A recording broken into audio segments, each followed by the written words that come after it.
last day, but not the last lecture in that sense, the content. So just a few things before saying exactly what we're doing. Here there are certificates for participation. So I just like here, now you can just pick them if you need. So I'm very glad to introduce the last speaker, Dennis Poshyvanyk. Great title to say it already. And okay, so he's an associate professor at the College of William and Mary. He authored more than 130 papers. He got like 9 past paper awards and 4, no. Yeah, maybe roughly, and a half, and 4 ACM distinguished paper, the major conferences, and also he was program co-chair of WCRE and ICSME. So I don't want to wait longer. Thank you. So thank you very much. Thank you, Barbara and Gabriel, for introduction and for invitation. I'm really happy to be here. As you know, Italy is my favorite European country, so I'm always looking forward to come here and enjoy Italy. People always welcome me here, so it's a real pleasure to be here. And I'll tell you a little bit about first William and Mary. We don't have too many bicycles. Michele can confirm. We have some, but not as many as UC Davis. It's pretty much hot and humid, but it's also very green. So this is actually a campus. This is a central part of the campus called Sunken Garden. William and Mary has a lot of history. So it actually dates back to 1693. It was established by King William III and Queen Mary II of England. And it is officially the second oldest college in the United States. So Harvard was the first, and College of William and Mary was the second. And we officially have the oldest academic building in the United States, because Harvard actually had to rebuild everything, so at some point. And it's considered to be one of the 8 public Ivy League schools. We also graduated 4 United States presidents. As you know, one of them, Thomas Jefferson, he actually didn't like William and Mary that much, so he went and established another university called the University of Virginia, and he never came back. But other than that, we have also worked with alumni who support the university. So it is located on the East Coast, obviously, not that far from Norfolk, just 50 minutes, and just 1 hour from Virginia Beach. It's also 1 hour, maybe slightly less, from Richmond, capital of Virginia, and 2.5 hours from Washington, D.C., if there is no traffic, which is capital of the United States. It's surrounded by 2 rivers, York River and Jamestown River, but it has never been flooded, so it's actually, so it's a very nice town. Michele says it's a little bit boring because there is no nightlife there, but if you have family, it's a nice place to be in. So today I will talk a lot about app economy, and my talk actually will cross-cut a little bit some of the issues that were brought up during other talks before. For example, I'll show you another application of language models, and Brent did an amazing job introducing all the basics that I need yesterday. So just take advantage of that and show you another application. Also, as Max promised, I'll show you one application of multi-objective optimization applied to energy consumption in the model context. One tool that we built, and one tool that we're all really proud of, and as well as many other things. But this work is really motivated by the fact that model industry has been really growing since unprecedented rate since 2009. So nowadays we have all these huge markets. We have Android market, we have Apple market, we have millions of applications in these markets. We have these Chinese markets, Huawei and others, and that was millions of applications. This is a huge economy with millions of developers, billions of devices, and lots of problems, right? Lots of problems, lots of software engineering problems, and some of these problems are model specific. All these apps nowadays are pretty much everywhere. All of you have model devices, Apple, Android, I assume, right? At some point I'll ask you if you have Android. If you have Apple, you're welcome just to leave. Of course I'm kidding. on your phones, all your apps are part of your life. You're using them every day. Some of you are using these are more frequent than others. They span games, they span health support applications. You can find lots of these applications in open source repositories, so GitHub, Google Code, so which makes our life as researchers interesting because we can actually study them, understand them, and hopefully try to solve some of these challenges. And these are just some of the mobile application specific challenges that developers are facing. So I would say the most prominent is rapid platform and third-party library evolution, or API instability and fault promise. And even though you probably heard about this challenge from other papers or from other ecosystems, back in 2013, we published a paper in FSC together with my fabulous empirical software engineering gurus. In that paper, we actually studied lots of Android applications, and we also interviewed some developers to follow our paper. And we actually found that it doesn't matter. You may be an amazing developer, you may be writing amazing Android applications, but one day you may wake up and your application may get very bad reviews, and it's not your fault, right? But it may be due to some underlying API in Android platform or some other APIs and third-party libraries that your application is using, which is causing that particular crash. Okay? And one interesting result of this study was that as developers, you would be better off relying on more stable APIs. And obviously, when it comes to the platform, you don't have too many choices. But when it comes to third-party libraries, you potentially can choose libraries with more stable APIs. And we have also found many other issues, but this is a very important finding for Android because Android evolves very, very fast. And if you're interested in some numbers, please refer to the paper, but it's a very rapidly evolving platform. So the idea here, if there is something wrong with the application due to your bugs or due to bugs in the APIs, you need to know about this as soon as possible. Because if you don't, your application will become obsolete very fast because users will switch to another application. We also had some follow-up work recently at ICSME where we actually also studied what it's a good idea to do what users ask you in user reviews because that would help you with user review ratings as well. Obviously, another big challenge is, and this is, I would say, a blessing and a curse at the same time. We have all these unstructured reviews, right, which are posted on Google Play, and of course, you have posted some, you know that some of them are not really useful, but there are some reviews which are actually quite useful, right? Some reviews that report bugs, some reports that report crashes, some reviews that even suggest features, right? However, the major challenge here is how to identify meaningful reviews and how to bring them to developers' attention so that developers actually can act on meaningful ones, but at the same time, we don't want to overflood them with thousands of completely useless reviews. So there is quite a bit of research nowadays going in the area of mining software repositories, trying to build these approaches relying on machine learning, data mining, information retrieval. I will not talk about much about this part, but this is a very fruitful and active area of research. Of course, there is a problem of platform fragmentation at device and operating system level. So now let me ask my question. So how many of you have Android in this room? Okay, great. Lots of you have Android. So what kind of devices do you have? Motorola. Motorola, great. Samsung. Samsung, perfect. What else? Nexus. Nexus, okay. Excellent. Huawei? Yeah. Oh, excellent. I don't know, it's not written there. Excellent. Which version of operating system are you running on your phone? Android 7. Just looking at about phone about, it will tell you the version. Exactly.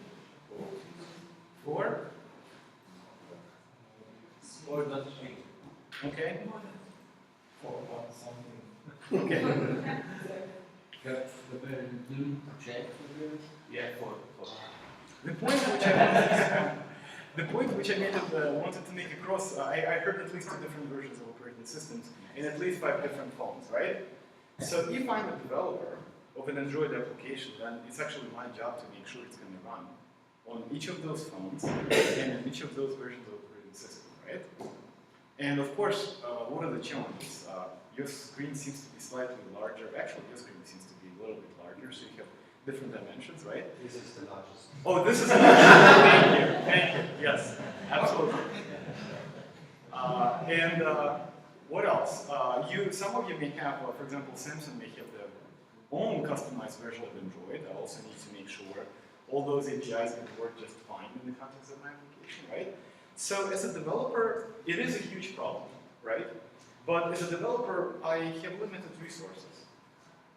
I have maybe 1 or 2 people who are working with me on this application, right?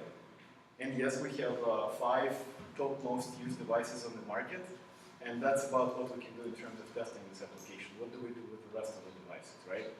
How do we make sure we for example, we don't get crashes on your device due to the screen size, right? So this is a big problem, and there are many solutions nowadays. There are quite a few commercial solutions, especially startups rising around the idea. I'll show you some examples, some really cool ideas popping up like mushrooms in this area. Lots of big companies are working on this. And obviously, as developers, we're also interested in quality attributes. So we're not only interested in producing an application that works, that satisfies the requirements, but we also would like this application to be robust. Ideally, you don't want to deal with the application where there's a lot of GUI lagging, right? You want it to be responsive. You don't want this application to drain your battery, right? You want to test the application with various combinations of sensor input values. You want to test your camera, you want to test your Wi-Fi, you want to test your GPS. And these are difficult things to do in mobile application context, okay? When it comes to mobile application testing, there are also unique challenges. As you know, all these applications are highly event-driven, right? And many of these applications rely on fairly complex multi-touch gestures, right? In other words, we're not only tapping, swiping, or long tapping, we're also zooming, pinching. Now we are 3D buttoning, right? What else are we going to do in the future? But we're going to do more interaction with these devices, right?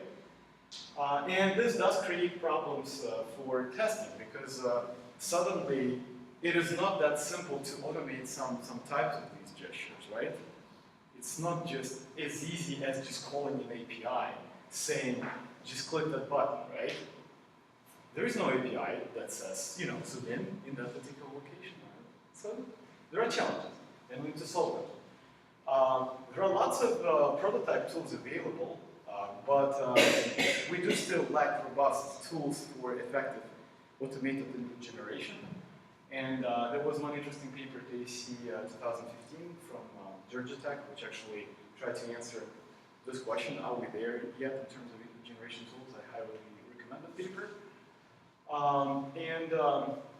We are lacking robust automated testing and monitoring tools. And of course, we need to support developers debugging applications and, more importantly, reporting bugs, right? Because ideally, we want these bugs to be reproducible. And in our experience, looking into hundreds, potentially thousands of model-related bug reports, many of them are not reproducible. So, our research with respect to this area, in my lab we also do other things, can be broadly classified into 2 directions. On one hand, we are relying and mining Android software repositories to try to understand the essence of this problem, to deeper understand what this problem is all about and why they're happening. And together with my students and collaborators, we looked into issues like Android API instability. Recently, we studied how developers report and fix performance bottlenecks, and these are very, very insightful studies in the sense that we do learn a lot in terms of the gap between research and practice, what developers really need and what is really out there. For example, in terms of performance testing. We also studied extensively what we can do with user reviews, how we can actually put them to developers' use, and we also looked quite a bit into energy-related issues in Android context, trying to identify APIs that ideally you should avoid or you should be careful with because they take too much advantage. On the other hand, we've been working quite a bit on supporting evolution and maintenance of these applications, coming up with specific solutions to solve some of these problems. And one paper I mentioned tries to actually trace these requirements to actual changes to help developers actually understand the impact of those, of addressing those reviews. We've done a lot of work on GUI-based testing of Android applications, and I'll show you some of this work today. We're also very proud of another piece of work which we call the auto-completing bug reports. We believe it's the way to go with dealing with bugs, but hopefully I'll convince you. And if not, then I would be glad to take your criticism. And I'll also show you another cool solution for optimizing energy for Android application screens. And there are a couple other applications. Not sure if we will have time, but if we have time, I will show you those as well. So this is basically what we're going to try to cover today. First, I will briefly talk about basics of GUI testing, just to make sure terminology is there. And then we will talk again about some of the model-specific in-testing challenges, and then we'll dive directly into some of the existing approaches. And I'll show you demos of some of those approaches. We will talk about the pros and cons of those approaches. I'll ask you to think a little bit more about those pros and cons after showing you the demo. And then we'll try to reason a little bit about all these tools available and see what's there, what is missing, what are the research opportunities. And I'll show you also some examples of successful startup companies which are out there in this area. Some of these startup companies actually span from academia, from researchers that we know. And then I will obviously dive into our research that we've done in this area, and I'll show you the tool which is called MonkeyLab. This is an idea which actually uses language models to hopefully do more natural testing of Android applications. And then I'll talk about a couple more solutions like Fusion, CrashScope, Gemma. I'll show you demos, and we'll think about some of the ways to improve these solutions and evaluations as well. I'm not going to talk about some of the reviews that we got because I somehow wanted to connect my talk to other talks. And I really liked also Rocco's talk and some of his in-depth analysis of the reviews that he's getting in the papers. But then I figured if I show some of these reviews, I might discourage students, right? in the summer school. So on the second thought, I decided not to do that. And I'll also show you what we actually need to implement to run these tools on. And it has been a tremendous amount of work building such an infrastructure that we call the execution engine, which allows running these tools in parallel on hundreds of different emulators and devices at the same time. And then I actually prepared a virtual machine for you, which I will give you during the break.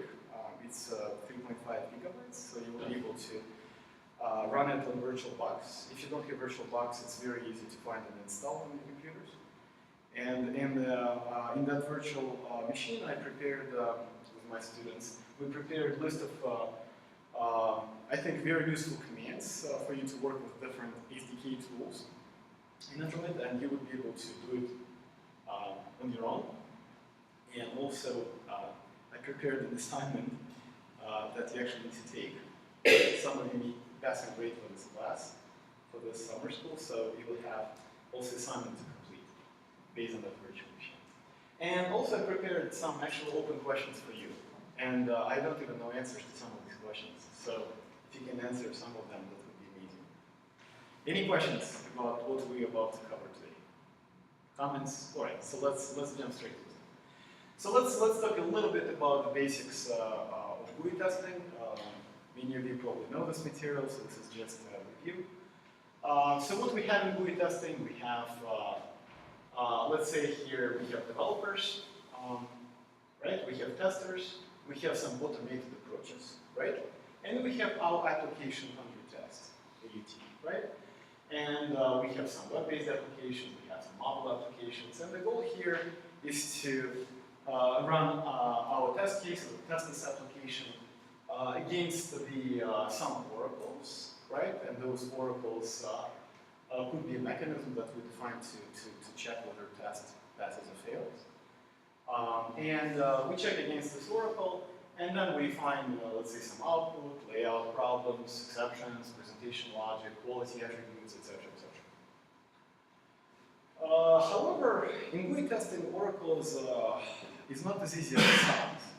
So I'm actually showing here an example of two similar web pages, but if you were to design an oracle for this case, how would you go about it? So what would you say be an oracle?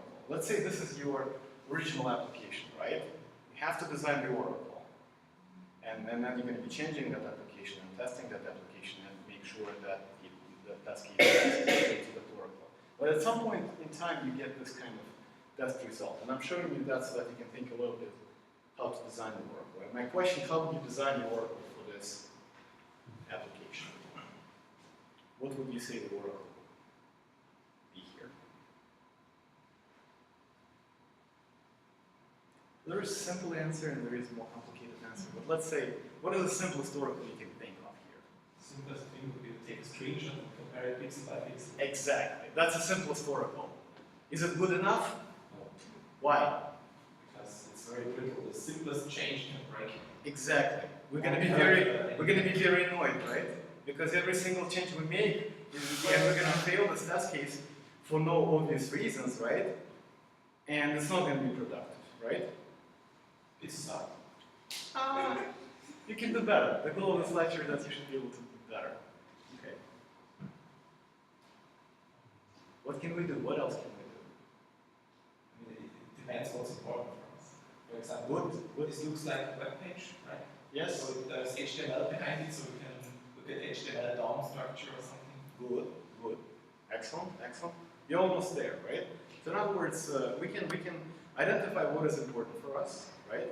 For example, if it's important for us to maintain layout consistency, then that's what we capture in the oracle, right? In that case, we can run structural elements behind the web page and capture certain layout properties to make sure we maintain them, right? It's going to be our major constraint. So in this case, I don't know, maybe it's a valid test case result, maybe it should pass, right? Because it's just some sort of image which is missing here, right? Maybe everything is fine here. Maybe we're okay with this page, right? So the point which I'm trying to illustrate here is that it's not easy to come up with oracles, right? Because oracles need to capture what you really care about. If you go with screenshot, it's going to fail pretty much every single change is made. And in that case, you would be overly specific, right? But if you're overly generic, then you're going to miss bugs, right? If you just say, oh, I just care about this part, and I care about this part in terms of layout, and I don't care about anything else, then you're going to miss all the bugs related to layout issues within that particular frame, right? So this is a challenge. This is where you really need to use your brains, right? And of course, if we are talking about problems like that, crash or unexpected error, this is great and easy, right? Because it's a great oracle, right? Application failed. There's no ambiguity here. So these are very nice oracles to deal with in research sense, right? Because you know, application failed, it's bad. So there's no question about it. Of course, there is a problem when it fails in some scenarios and it doesn't fail in exactly the same scenarios when you run it. But that's a different point.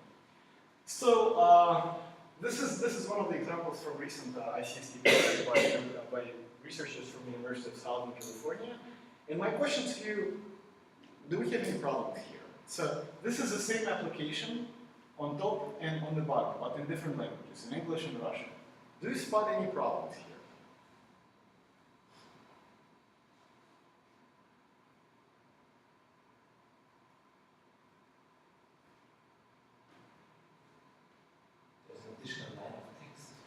Great. You're pretty good at testing. Yeah. So, and why do you think it happens there? I assume nobody knows Russian here, right? So, but it's not important.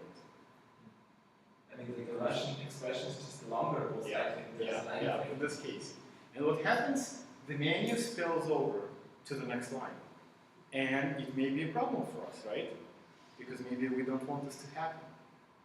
And this is a layout error or layout bug. Maybe we are okay with this, but in this case we're not okay with it. So we say this is a layout problem, which is a very common type of problem which happens due to internationalization, right? Because it's very hard for you, and yes, some people say we design applications that it's easy for you to use it with different languages, but then you actually need to make sure you don't have bugs like this kind of layout problem when you use it with some other language. And obviously these guys didn't test it with Russian, so they're getting this error.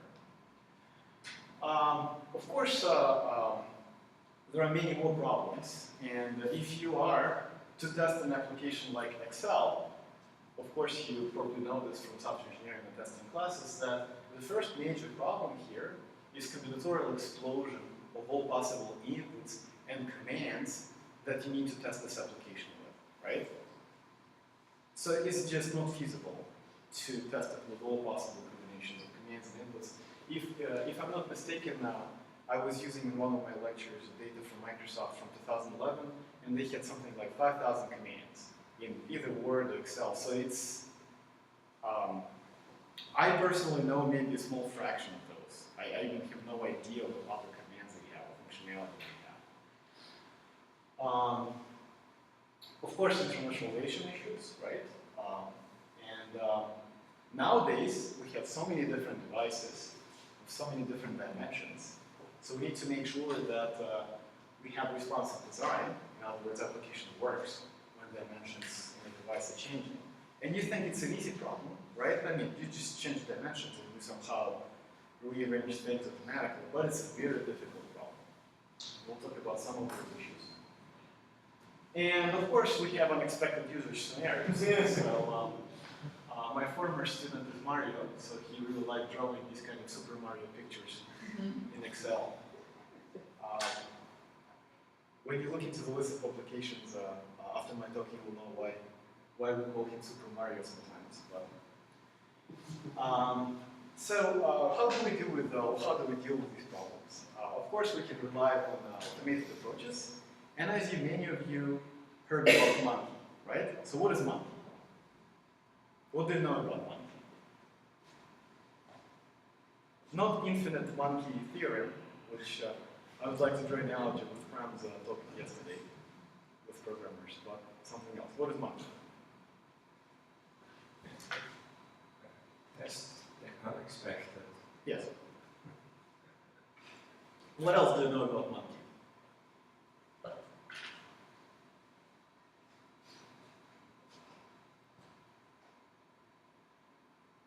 Well, it's a very simple tool, right? Google has it as part of the SDK, and the goal of that tool is just throw random events on the screen, right? It's not very smart in the sense that it doesn't know what's inside of the application. It just throws events, and it will throw 1,000 events or 10,000 events, and it does it, right? And it's also considered as fast tester. And of course, you know that fast testers can be very powerful in certain contexts.